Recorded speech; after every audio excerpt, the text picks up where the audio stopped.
ఈ అమ్మాయి గురించి కూడా చెప్పాలిగా, మళ్ళీ లాస్ట్లో లేనిపోయింది. డబ్బులు ఇచ్చినా చెప్పాలి, తప్పదు. మాకు చెప్పినట్టే. చాలా బాగుందమ్మా, చాలా బాగా చేస్తున్నావు. ముఖ్యంగా నీ డ్రెస్ సెన్స్ చాలా బాగుంది. దయచేసి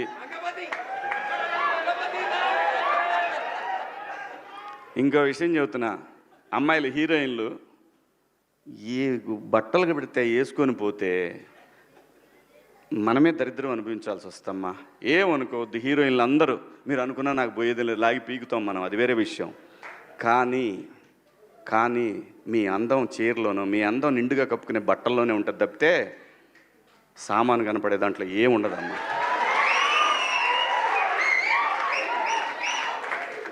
అవి వేసుకున్నంత మాత్రాన చాలామంది చూసినప్పుడు నవ్వుతూ అంటారు, కానీ దేద్రమ్ముండ ఎలాంటి బట్టలు ఎందుకు వేసుకుని కాస్త మంచి వేసుకోవచ్చుగా, బాగుంటావు కదా అనాలనిపిస్తుంది లోపల.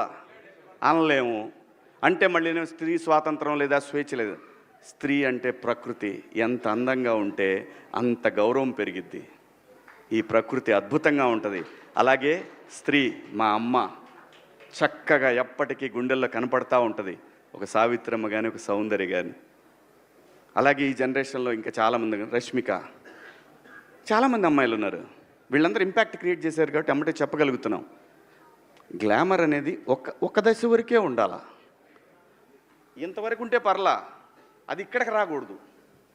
నేనేవాళ్ళే కానీ చెప్పడానికి మళ్ళీ అందరు రేపు పొద్దున పెద్ద పెద్ద వాళ్ళంతా బయలుదేరతారు, మాకు స్త్రీ స్వేచ్ఛ లేదు. స్వేచ్ఛ అనేది అదృష్టం. ఆ స్వేచ్ఛని కోల్పోవద్దు. మన గౌరవం ఎప్పుడు పెరుగుద్దంటే మన వేష భాషల నుంచే మన గౌరవం పెరిగిద్ది.